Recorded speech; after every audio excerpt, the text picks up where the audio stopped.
What I'm gonna do is I'm gonna replace these kitchen cabinets, the doors. I'm gonna replace the kitchen cabinet doors. As you can see, these cabinets are really old, and if you see here, the style, it's got a what you would call a rabbit cut here.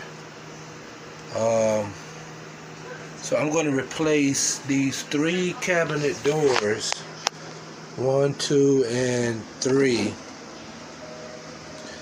And I plan on doing this drawer and this little centerpiece. I don't even know what you would call that little centerpiece. But I've got the wood cut out already. And what this type of wood is, you know, I got it from Lowe's. It's called whiteboard. But it's basically the most expensive wood that's up there. I think this is like $89 a sheet. So this is about half a sheet.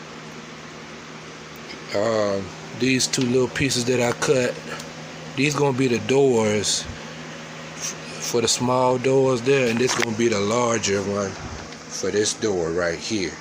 So my next step is going to be using a router with a rabbit bit to cut this lip on the inside. See this lip? This lip has to be cut. So I'll be right back. Well, this is it.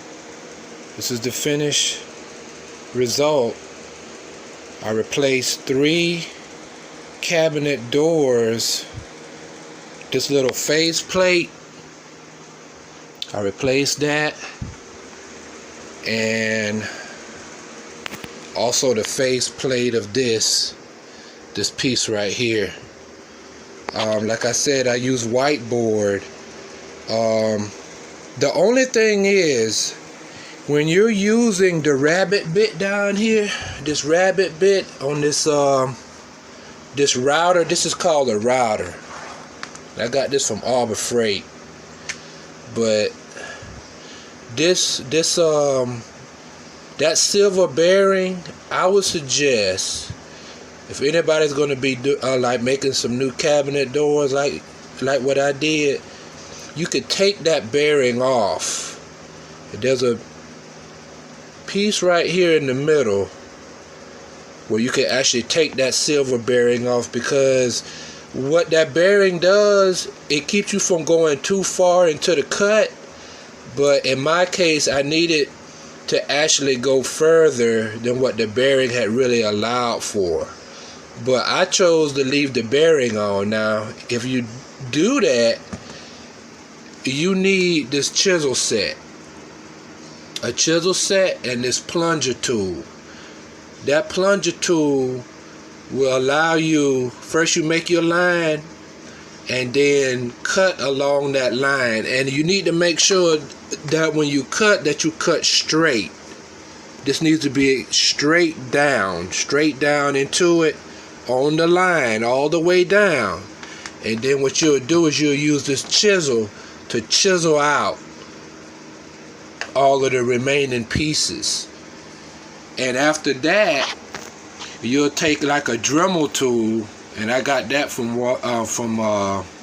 Arbor Freight too, with a sanding bit on it, and sand this lip down. Because what I'm talking about this lip. See this lip here? You know, that bearing keeps you from going too far into the wood, but in my case, I did need to go further, a bit further over than what it allowed. So those tools down there will allow you to finish this job neatly. So what I did was I just stained this wood and put some polyurethane on it.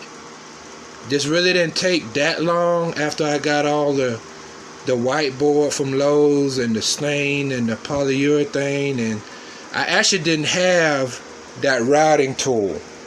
That's something that I didn't have, so I had to go get that and figure out how to use it, because I've never used a router before.